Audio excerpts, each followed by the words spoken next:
Hey family, thank you for tuning in today with your girl, Shannon Jackson, also known as the People's Nurse. Today we're going to be talking about narcissistic behavior. But do me a favor, make sure you like and subscribe. Now let's dive into it.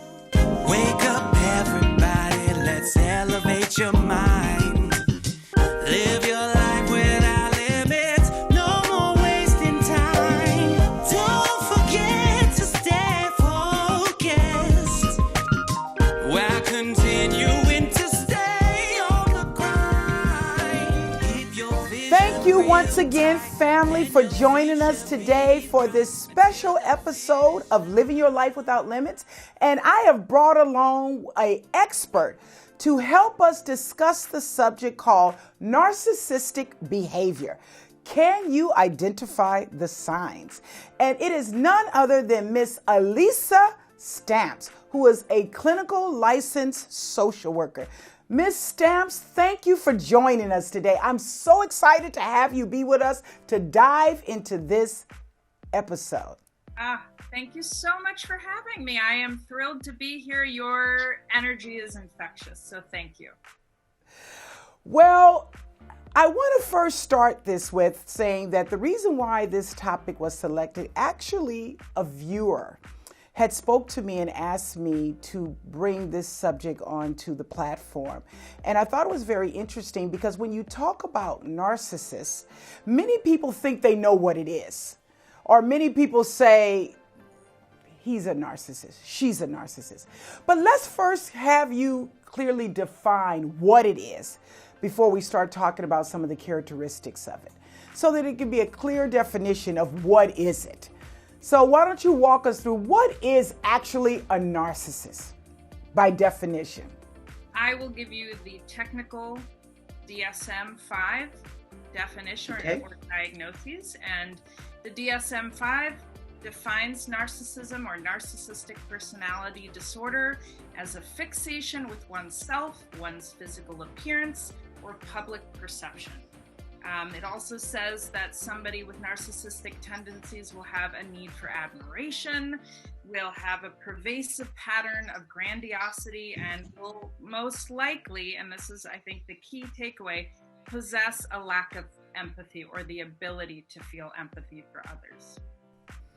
Very well said. Now that you've said that, you've probably identified half the people that's walking in the earth. So now we got to pare it down because there is some challenges that people struggle with in particular that I want you to bring out and discuss with people that are in relationships with people that have narcissistic behavior. So walk us through the process of first, how do you identify? So, technically, if I'm working, let's say, with a client that has any of those type of personality disorders in the cluster B spectrum, according to the DSM-5, to really make an accurate diagnosis, I would need to be observing them over a length of time, at least a year. So that's something that practitioners, we really need to keep in mind. We may be quick to say, I think there might be some tendencies there, but we need to really have a long period, the longevity, right? These types of injuries, these types of wounds stem from childhood traumatic, injuries. So it's childhood trauma that is then manifested through this type of personality disorder. The core fear of this disorder is the fear of abandonment. So many people that display this behavior as adults, it's almost like a defense mechanism. Is that what I'm hearing from something that they haven't dealt with in their childhood? Absolutely. It's a way that they've learned how to keep themselves safe, and it is absolutely a childhood traumatic injury. Okay, excellent. So now, the individual that asked me to bring the subject to the platform feels that the person, I don't know if it's been a clinical diagnosis or not about it, but they feel that they're in a relationship with an individual and it's a lot of struggles and a lot of control, a lot of power play in there. So how do you handle being in a relationship or being a victim from dealing with a person with such a personality disorder? How do you help somebody to deal with that? I would say first and foremost, hopefully they will, have the awareness something doesn't feel right here. This does not feel good. This might be something I want to change, and I am ready to seek support. So hopefully they begin to seek support, and there's so many more resources now than there ever were. And then we begin to really take a look at what does that individual want? What is acceptable to them? What is no longer acceptable? How do we begin to implement some boundaries for that individual? And how do we begin to practice those and really take a look at things like boundaries and their own core fear beliefs, the individual's core fear beliefs? So many people that others may perceive to have this behavior, they themselves may say, it's nothing wrong with me. I'm fine. It's you. You're the problem. They don't perceive themselves as being a narcissistic person. They may be considered conceited or just very, overconfident. Oftentimes they apply it as being overconfident. I don't have the issue, you have the issue. So how do you overcome that? When you're trying to, if you're in a relationship with somebody that they themselves don't perceive it, obviously it may have not even been a clinical diagnosis, or maybe it's a person that somewhat may feel that they may have something but haven't really, again, sought help for it. Yeah, I would say it's a rarity that somebody who is actually diagnosably narcissistic believes that they are a narcissist. Exactly. That's what my point. They think everybody else has the problem. It's not them. That's right. So you could say to them, you're a narcissist, and they will say, absolutely not. I don't know what you're talking about, right? So they use all these tactics to create this smoke and mirror situation.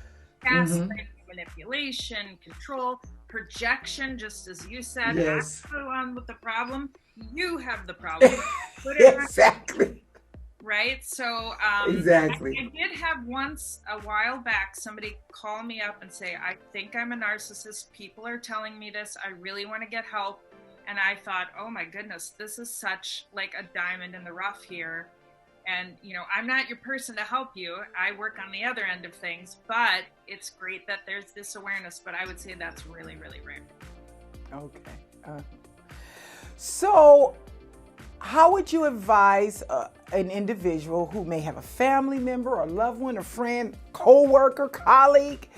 How do you work within parameters when, like you said, most people won't identify themselves that way, but yet, how are we going to coexist at the same time where we can still have healthy boundaries? So give us some tips to give to the audience, because again, this was a viewer requested episode that we talk about it. So what can we give in terms of advice and how to handle such things? So I believe this was someone very personal and connected to them in a relationship. So it was something that they want the relationship, but they don't like the behavior within the relationship. It's a really tricky, hard question, hard place to be in. I want to just honor that first and foremost. That's a really hard place to be. I would say just really examining, again, what is acceptable to you, what is not acceptable to you, and then beginning to think about what boundaries might look like. And, beginning to practice setting those, knowing that there may be consequences for that.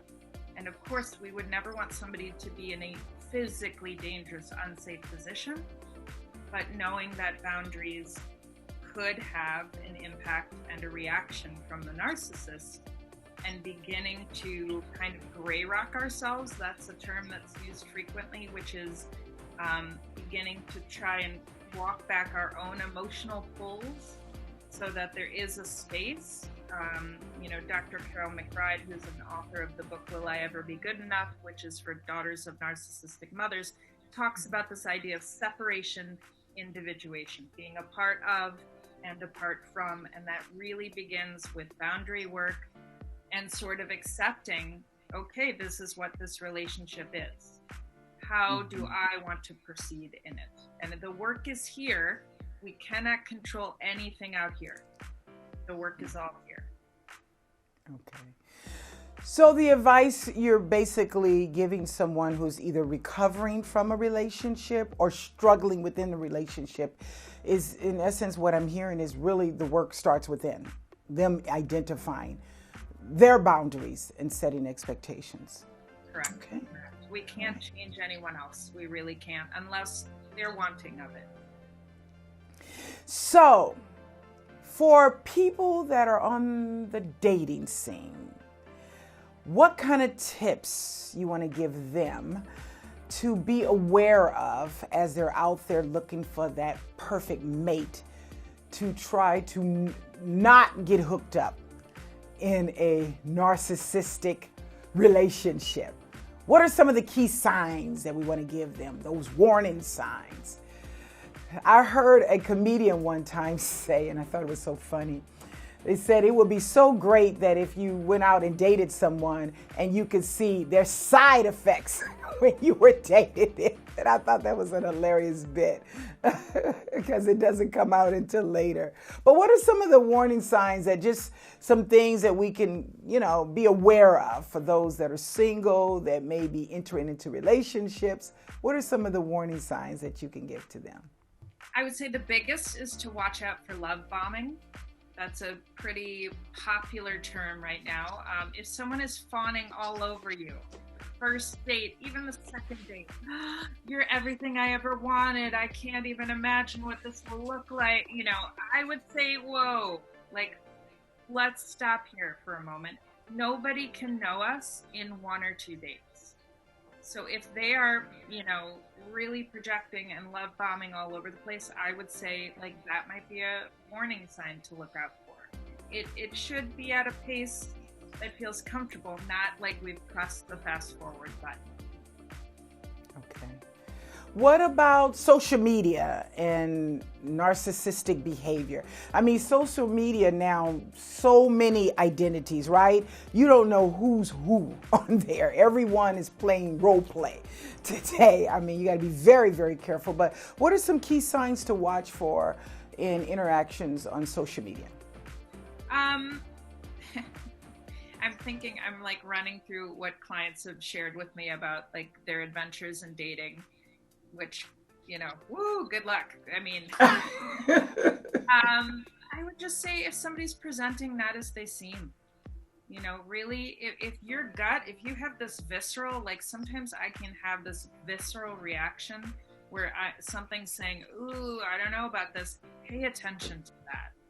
If something is not as it seems, pay attention to that.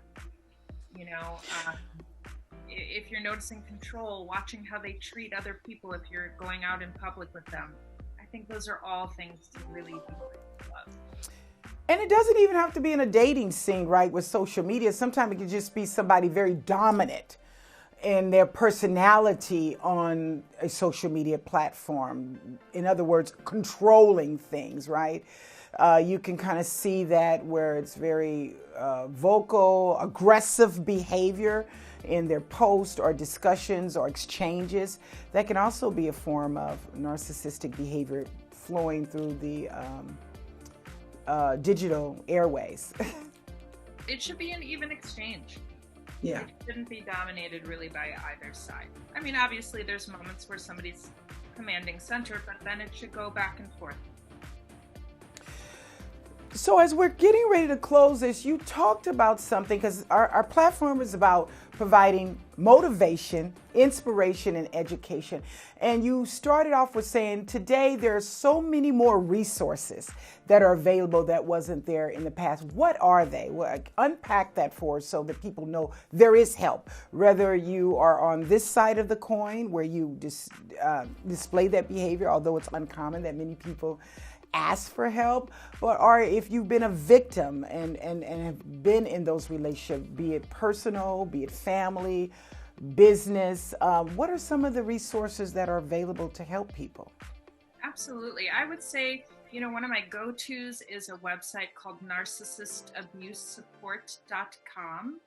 And Tracy Malone is the founder and creator of that. She's coming out with a book that's going to be fantastic, all about divorcing a narcissist, and runs down everything from legal preparation, financial preparation. So she's an excellent resource, and as is her site. Dr. Carol McBride, who is the author of Will I Ever Be Good Enough, her site is another wonderful resource. It's williEverBeGoodEnough.com. She really speaks to more of that daughter-mother relationship. But another great resource, Dr. Ken Adams, is one that works specifically with men entangled and enmeshed with mothers. So he's a really terrific resource. And then I've got to shamelessly plug myself. I recently wrote a book called The Gaslighting Recovery Journal. And, yes, I saw that in your bio. Yes. Yeah. So, I would say please feel free to check that out as well. It's written in journal form and really addresses recovery from gaslighting and emotional abuse. Excellent, excellent.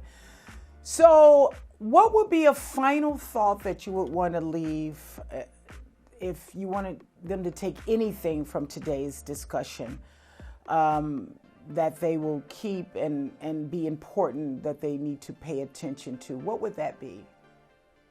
I would say that you're not alone. The good news is what social media brings to this idea of, narcissism is awareness, and there are so many more resources. And I would just encourage people to seek that out.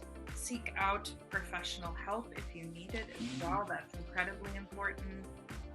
But you're not alone. And if you're feeling something is off, I would say really lean into that gut instinct. Excellent. Well said.